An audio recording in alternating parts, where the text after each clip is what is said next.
Respuesta al llamado de la libertad. Capítulo 9 completo. Toma 25 minutos leerlo.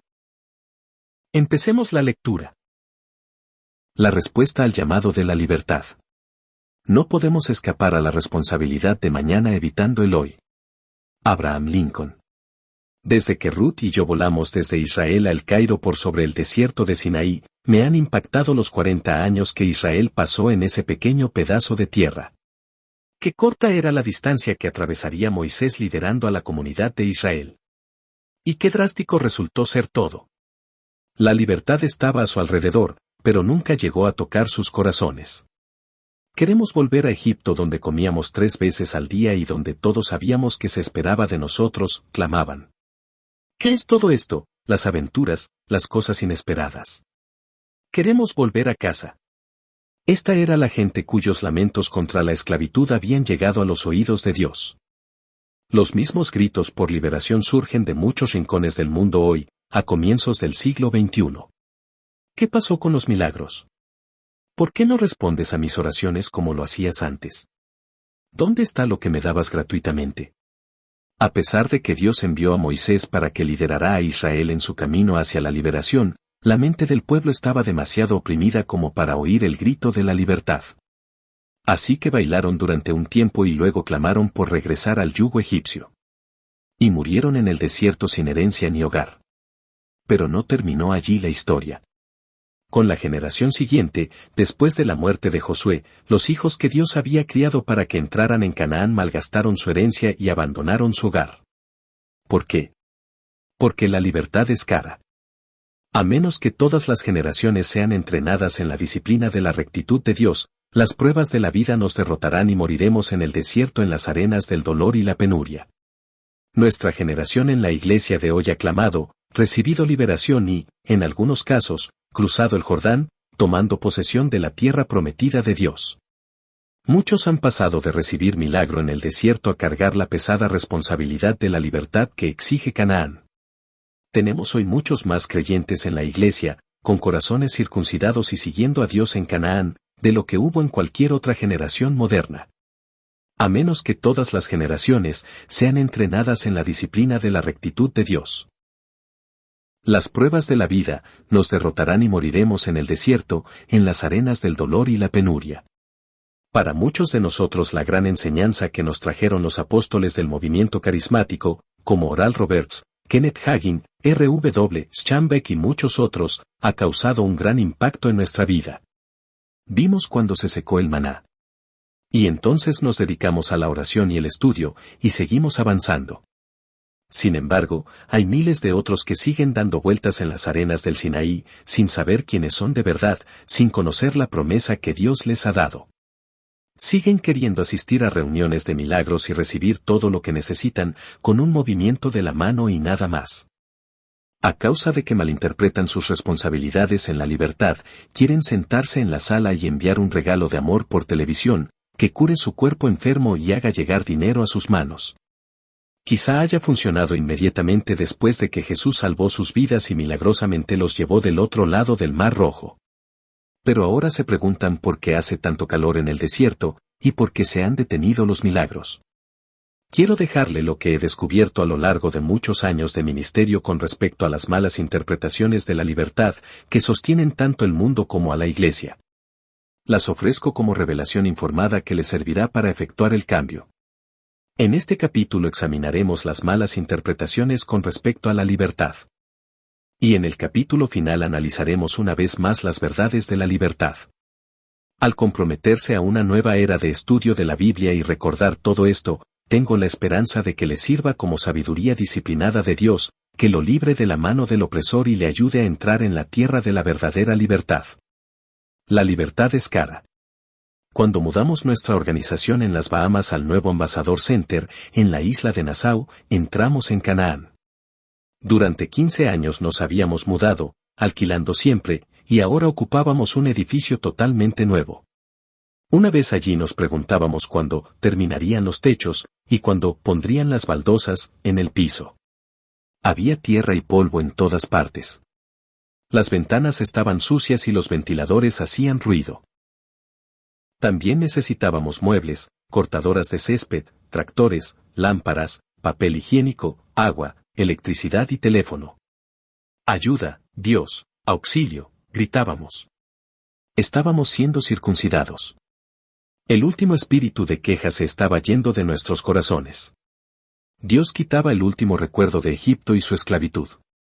Hoy tenemos nuestros pozos de agua y hemos cultivado la tierra durante unos años, y esto es la maravillosa confirmación de que la fe es lo que nos trajo aquí. Dios nos ha bendecido.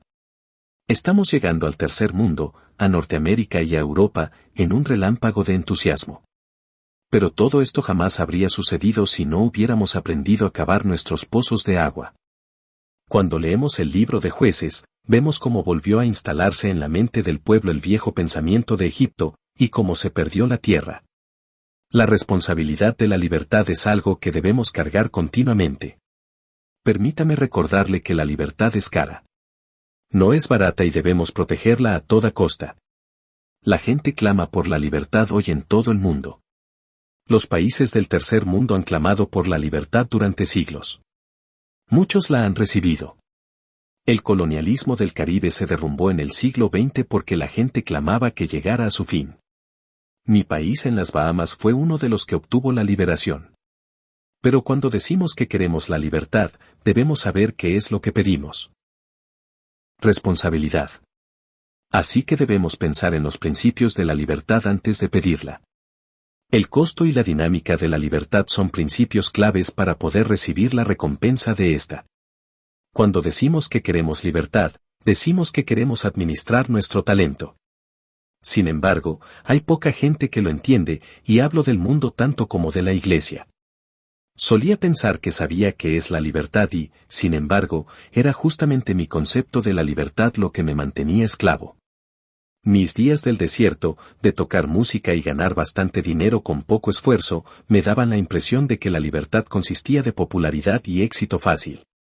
Así como Jesús envió a los discípulos por primera vez, yo no llevaba alforja con dinero ni espada, porque eran los días fáciles de mi ministerio musical, el tiempo que el Señor había preparado para cuidarme. Dios me enviaba maná y hacía brotar agua de la roca. Y yo utilizaba mi talento. Luego, un día al llegar al borde de Canaán, con el Jordán delante de mí, Dios dejó de enviar milagros. Allí estaba yo, mirando hacia Canaán. La palabra del Señor fue, ve a trabajar. De repente tuve que cavar mis pozos de agua.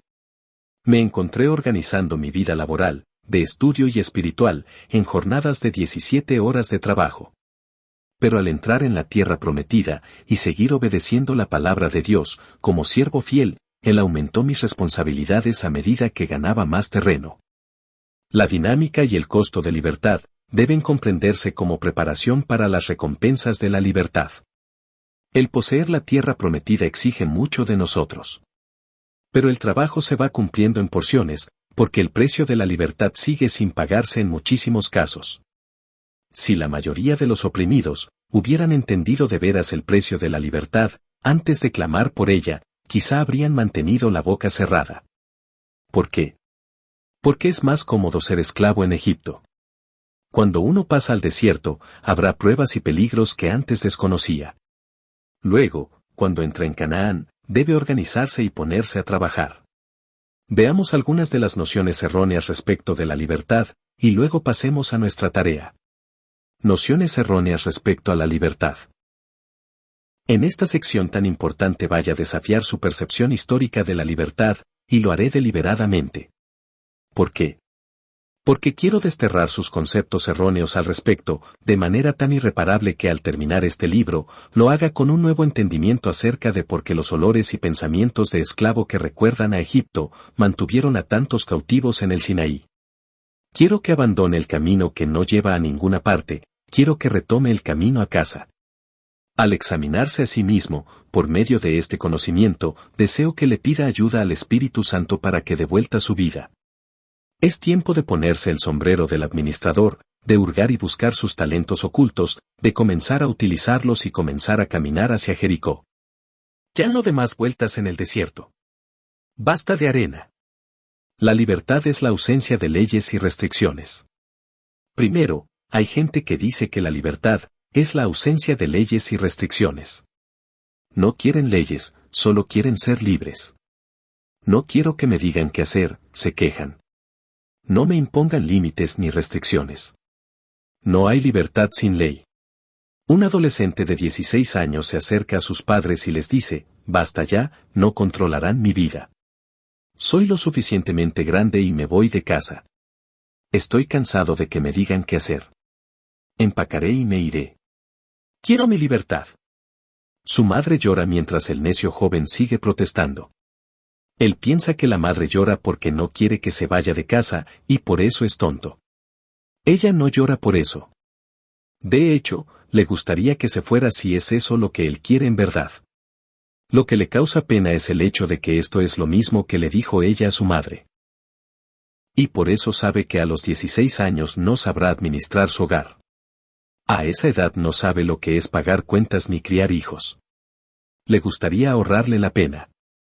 Sin embargo, el joven tiene un concepto de la libertad que implica ubicar su estilo de vida irresponsable en un departamento donde pueda dormir y ver televisión todo el día. Para él la libertad es la ausencia de leyes y restricciones, y su error lo engaña. Cuando abandone sus 2 primeros empleos, vendrá corriendo de vuelta a mamá, comprendiendo que la libertad implica responsabilidad. Algunos adultos de 45 años suenan como adolescentes cuando se quejan. Oye. Vengo a la iglesia cuando puedo. Así que no me molestes. Debieras sentirte honrado cada vez que me ves allí. Hay muchas cosas que hacer en mi vida. Así que no me impongas reglas. Lo único que debes hacer es darme libertad. ¿Es así usted? ¿Se ha estado engañando con respecto a que la libertad es la ausencia de leyes y restricciones? La libertad sin ley es anarquía. No hay libertad sin ley. 2. La libertad es ausencia de trabajo y obligación. Como el joven de 16 años del que hablábamos antes, hay mucha gente que cree que la libertad es la ausencia de trabajo. Buscan que otros se ocupen de ellos, en su libertad. Este error de concepto inevitablemente les cuesta a otros el precio de su holgazanería. Sucede en la nación y en la iglesia. Como sucedió con el muchacho a quien llevé en mi automóvil, del que hablé en un capítulo anterior, también hay mendigos en el desierto de la iglesia. Jesús no murió para dar lugar a los mendigos y los vagos. Claro que existían en la iglesia del siglo I, y también hoy los tenemos. El hombre que plantó esa primera iglesia escribió, si alguno no quiere trabajar, tampoco coma, 2 de Tesalonicenses 3:10. No se puede ser más directo que esto. Si quiere usted vivir la libertad de Dios, tendrá que formar callos en sus manos al trabajar con la pala, porque la libertad requiere trabajo duro. La libertad exige más trabajo que la opresión. 3. La libertad es retirarse de la responsabilidad. Cuando los hijos de Israel se liberaron finalmente del faraón, de repente ya no tenían quien les dijera qué hacer. Ya no había látigos ni había que construir pilares. Ya no les gritaban, vamos a trabajar. Hora de comer. Hora de dormir. Estaban agradecidos a Dios por haber sido liberados. Pero cuando ya no tenían al faraón para que los dirigiera, sus mentes de esclavos seguían necesitándolo. Carecían de la disciplina personal para trabajar en forma independiente. Y entonces se quejaban. Es por eso que tantas personas en el mundo tienen problemas con la disciplina. Viven en el desierto de la liberación, con mentalidad de esclavos de Egipto. La libertad es trabajo duro. ¿Por qué cree usted que tenemos que inventar cosas entretenidas para que la gente venga a la iglesia? ¿Por qué tanta comida gratis y premios para las funciones? Porque el faraón ya no está allí para obligarlos a levantarse y salir, así que necesitan un empujón. Cuando la comida y el entretenimiento son la razón por la que viene gente a la iglesia, nuestros juegos y almuerzos son el faraón. Sé que estoy empezando a molestar a algunos con esto. Pero al menos los que vienen al asado de la iglesia si escuchan la palabra de Dios. Y si oímos y recibimos la palabra en cantidad suficiente, nuestra mentalidad puede cambiar. La responsabilidad está en cada nota, cada letra del libro sagrado de Dios. Así que me alegro de que haya gente que responde a nuestras invitaciones. Porque es responsabilidad nuestra lograr que se hagan responsables. Una vez que acabaron los juegos es hora de pasar al siguiente nivel. Es hora de comenzar a utilizar el talento que Dios nos ha dado. Las personas responsables son eventualmente propietarios, y no inquilinos. Utilizarán los talentos que Dios les dio y los invertirán en un hogar o una iglesia. ¿Por qué darle todo su dinero al prestamista? Puede funcionar durante algún tiempo, pero Dios quiere que cada uno de nosotros sepa administrar sus asuntos lo suficientemente bien como para ser propietario. Ahora que somos propietarios de nuestro edificio, tenemos la responsabilidad de mantenerlo. No podemos llamar al dueño para que se ocupe de nuestros problemas. El primer domingo en nuestro nuevo local, algunos niños de la iglesia tiraron un rollo de papel higiénico entero en uno de los baños, y dejó de funcionar. Se taparon 3 o 4 inodoros porque nuestros niños tomaron nuestro papel higiénico y lo echaron en nuestros inodoros, haciendo que nuestro baño dejara de funcionar. Entré al baño el lunes por la mañana con una sopapa. Aquí estaba yo, el presidente de la empresa, agachado y trabajando con una sopapa para destapar el baño. ¿Sabe qué? Me sentía bien, porque era mi baño. Si quiere libertad, no piense en retirarse de la responsabilidad. De hecho, aumentará cuando aumenten sus recursos. Así que prepárese para administrarlos. La libertad es trabajo duro. 4. La libertad es relajarse y descansar. Muchas personas tienen un sueño loco: para cuando cumpla 40 años, quiero ser millonario. Pero cuando lo imaginan sueñan con ser libres, con ya no trabajar ni tener obligaciones más que jugar al golf todo el día, ir de compras, ver televisión o hacer lo que más les guste. No entienden que el tipo de persona que podría ganar millones de dólares no conoce lo que son 24 horas de ocio al día. Los millonarios tienen que esforzarse para hacer que las cosas funcionen. Es por eso que hacen millones, y así viven. Muchos piensan: cuando gane mi primer millón compraré una casa en la playa y dormiré o jugaré al golf. Este error de concepto con respecto a la libertad quizá haya hecho más daño que cualquier otro, porque ha adoctrinado a las personas en una mentalidad escapista. Hay mucha gente que cree que cuando llegue al cielo pasarán el tiempo en una hamaca, tomando jugo en el patio de su mansión mientras la eternidad pasa junto a ellos. Creen que la redención es como jubilarse, y esto afecta tristemente el modo en que viven en la tierra. La verdadera libertad es el permiso para trabajar y cumplir nuestro potencial. La paz sublime está en el dulce vivir, según gran parte de nuestros religiosos. Los que más creen en esta idea del descanso eterno son los cristianos. Creemos que la libertad es el descanso eterno. Nuestra teología ha promovido la idea de que dejaremos la tierra, finalmente, para entrar en la tierra prometida por toda la eternidad. Mientras tanto pasamos nuestra vida escondiéndonos del mundo cruel, sin pensar mucho en el bienestar de lo que necesita el mundo. Que Dios nos libre de este espíritu del engaño. Es necio desear una vida llena de nada. La libertad no es unas vacaciones de las responsabilidades terrenales, ni de las realidades eternas, es todo lo contrario. En la libertad, finalmente logramos hacer todo por nosotros mismos. Logramos ver una necesidad y cubrirla, porque es lo correcto. Esta teología errónea del escape ha condicionado a la Iglesia durante siglos para ser irresponsables en el planeta. En consecuencia, cuando la ciudad se ve acosada por el crimen, cuando la juventud se droga y las familias se derrumban, decimos: me iré volando. Ven pronto, Señor Jesús, y llévame lejos de todo esto. Esta es una actitud alejada de Dios, porque demuestra que no nos importan los caídos, los moribundos que se matan entre sí. Jesús murió por esos hijos también y nos dio la libertad de hacer algo al respecto. Se nos dice que nos arremanguemos y utilicemos los dones de Dios para salvar al mundo de su esclavitud del pecado. Pablo escribe: y todo esto proviene de Dios, quien nos reconcilió consigo mismo por Cristo, y nos dio el ministerio de la reconciliación, 2 Corintios 5, 18. En cambio, oramos por el eterno relax y cantamos: cuando todos vayamos al cielo, qué día de gozo será; cuando todos veamos a Jesús, cantaremos la victoria. Cantamos otra canción parecida a esta: cuando crucemos el Jordán nos sentaremos y descansaremos un rato. Y en nuestra mente, un rato es 1 billón o 1 trillón de años. Queremos sentarnos junto al lago cristalino, echar piedras al agua y dormir la siesta eterna. O queremos ir de picnic junto a las puertas de perlas, bajo el árbol de la unción, recogiendo manzanas doradas y tocando el arpa eternamente. Solo queremos echarnos junto al lago de la rectitud durante 1.000.000 de años sin hacer nada. Y esta idea del eterno relax produce cristianos irresponsables que automáticamente quieren ir al cielo cuando enfrentan un problema. El cristiano promedio ora, oh Dios, ¿cuánto falta? ¿Cuánto falta? Llévame de aquí, Señor. El mundo está tan corrupto, hay asesinatos, peleas, muertes y violaciones. Ven y llévate a tu iglesia, Señor. Haz tu arrebatamiento ahora mismo. Esta no es la forma en que pensaba Jesús. Vea la oración que oró la noche antes de morir en la cruz: no ruego que los quites del mundo, sino que los guardes del mal, Juan 17:15. Ahora, ¿cuál oración será respondida? ¿La suya? ¿O la de Jesús?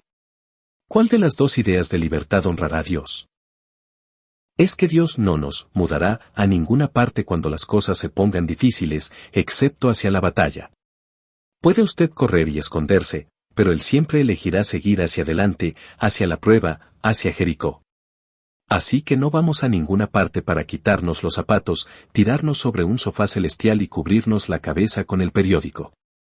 Tenemos una responsabilidad, y no tiene nada que ver con el relax eterno. La verdadera libertad es el permiso para trabajar y cumplir con nuestro potencial. Su destino es la responsabilidad. Su futuro es la libertad para trabajar, señorear y gobernar. Ahora, ya que estamos derribando errores, quiero desafiar su concepto del cielo. En el Apocalipsis de Juan, el apóstol escribe estas palabras: vi un cielo nuevo y una tierra nueva, porque el primer cielo y la primera tierra pasaron, y el mar ya no existía más. Y yo, Juan, vi la santa ciudad, la nueva Jerusalén, descender del cielo, de Dios, dispuesta como una esposa ataviada para su marido. Y oí una gran voz del cielo que decía: he aquí el tabernáculo de Dios con los hombres, y Él morará con ellos, y ellos serán su pueblo, y Dios mismo estará con ellos como su Dios. Apocalipsis 21, 1-3. Si creyó que viviría recostado comiendo uvas durante toda la eternidad en el cielo, Juan tiene noticias para usted. Según Dios, volverá usted a la tierra para vivir en una ciudad santa y no será para jugar y andar volando por ahí. La nueva Jerusalén que Juan vio desciende después del reinado milenario de Cristo en la tierra, como la conocemos hoy, sin la maldición. Durante ese tiempo Jesús reinará físicamente con sus santos de Jerusalén, en la tierra. Y cantaban un nuevo cántico, diciendo: digno eres de tomar el libro y de abrir sus sellos, porque tú fuiste inmolado, y con tu sangre nos has redimido para Dios, de todo linaje y lengua y pueblo y nación, y nos has hecho para nuestro Dios reyes y sacerdotes, y reinaremos sobre la tierra. Apocalipsis 5, 9 y 10. Nuestro trabajo no cesará durante el milenio. Vemos esto en la parábola de Jesús sobre las minas, en Lucas capítulo 19, un paralelo de la enseñanza de los talentos en Mateo, que ya hemos visto en profundidad. Dijo, pues, un hombre noble se fue a un país lejano, para recibir un reino y volver. Y llamando a 10 siervos suyos, les dio 10 minas, y les dijo: negociad entre tanto que vengo. Vino el primero, diciendo: Señor, tu mina ha ganado 10 minas. Él le dijo: está bien, buen siervo, por cuanto en lo poco has sido fiel, tendrás autoridad sobre 10 ciudades. Vino otro, diciendo: Señor, tu mina ha producido 5 minas. Lucas 19, 12 y 13, 16 y 17. El país lejano en esta parábola es el cielo prometido en la Biblia, donde Jesús está sentado a la diestra de Dios ahora mismo, donde espera que sus enemigos sean hechos apoyapiés para sus pies. Salmo 110, 1, Hebreos 1, 13. Y el momento de utilizar los dones es ahora, para todo quien acepte sus talentos y minas. Quienes administran bien administrarán los recursos y realidades redentoras de las ciudades milenarias de la tierra. No lo dije yo, lo dijo Jesús. Así que olvide todo eso de las vacaciones eternas cuando entremos en la eternidad. No hay ningún lugar de la Biblia que diga que tendremos enormes mansiones, hamacas o alas. Quizá esté todo eso en su himnario, pero no está en la Biblia. Si quiere saber qué dicen las Escrituras acerca de la vida después de la muerte, lea Apocalipsis 5, 10 y dígame si ve trabajo en su futuro: y nos has hecho para nuestro Dios reyes y sacerdotes, y reinaremos sobre la tierra. La palabra reinar no significa descansar. Significa ejercitar poder de majestad, administrar, Ejecutar juicio, gobernar, dominar un territorio. Es trabajo duro. Dios creó a cada nación y cada lengua para que reinen con él y dominen la tierra.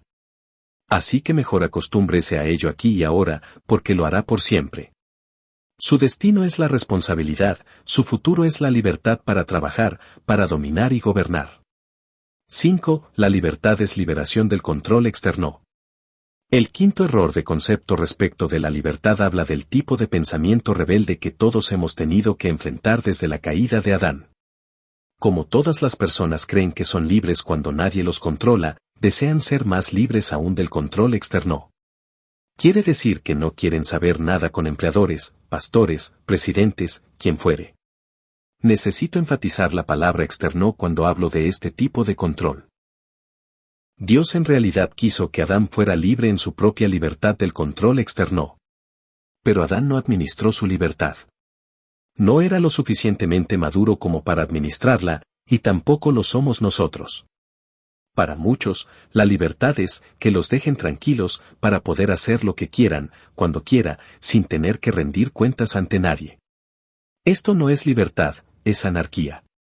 Es señal de inmadurez cuando alguien debe ejercer el control externo verificando lo que hace tal o cual persona. Es como cuidar a un niño. Hay que mirar al bebé cada hora para ver si se dio vuelta y puede ahogarse. Ver si ha eructado, o si tiene demasiado en la boca. Todo eso es control externo. Muchos cristianos coquetean con el pecado para ver cuán cerca pueden pasar del fuego sin quemarse. Pueden haber sido conversos durante 10 años, pero siguen siendo niños. Piensan que nadie ve sus actos y si uno les señala lo errado de su estilo de vida, se enojan. Creen que son libres de pecar porque, después de todo, Dios los perdonará. Así que, qué lástima que a usted le molesten sus pecados. Recuerde el quinto principio de la administración presentado en el capítulo 4, la mala administración puede ser personal, pero nunca es privada. Cuando este grupo sale a disfrutar de su libertad, todo el que está alrededor puede verse afectado. Acán pensó que nadie se enteraría de la plata que escabulló. Ananías y Zafira pensaban que habían engañado a todos. Entre las muchas otras responsabilidades a las que Dios nos llama, la confrontación en amor está primera en la lista. Como pastor y consejero sé que es duro madrugar cuando la gente encuentra desafíos, aun cuando nadie los vea. Pero es aquí donde la palabra de Dios y el Espíritu Santo nos ayudan a crecer. La persona madura sabe que Dios siempre nos ve, no necesita que algún otro lo vigile. Oro por el día en que podamos vivir según nuestras convicciones y no según nuestras correcciones. El día en que Dios nos lleve al punto en que nos guíen los principios y no los castigos. Pero hasta entonces Dios nos ha dado mentores y otros controles externos en la vida para ayudarnos a producir y crecer. La libertad no es la ausencia de control externo, como piensan algunos. Tampoco es la ausencia de leyes o de trabajo. No es la jubilación eterna, ni la vacación continua. La libertad es la adhesión responsable a las leyes y principios de Dios en el proceso de cumplir nuestro propósito para su gloria. El sentido de la responsabilidad es la más clara indicación de madurez. John Maxwell. Fin del capítulo 9. ¿Quieres que Jesús te ayude de hoy en adelante? Repite esta oración en voz alta. Padre Celestial.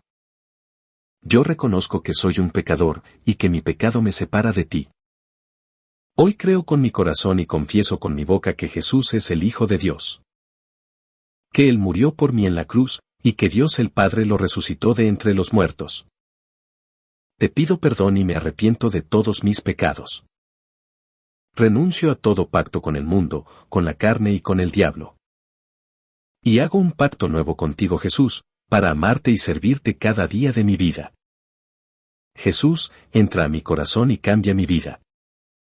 Si hoy muriera, al abrir mis ojos, sé que estaré en tus brazos. Amén. El decir Jesucristo es tu Señor, significa que tú ahora estás haciendo a Jesús el amo o dueño de tu vida. Ahora lee tu Biblia diariamente y obedece lo que lees. ¿Qué debes leer? Sugerimos que comiences con el libro de San Juan y después lee el libro de Romanos. Lo que sea que decidas leer, asegúrate de leer todos los días. Dios nunca te abandonará. Texto extraído del libro En busca de la libertad. Dr. Miles Monroe.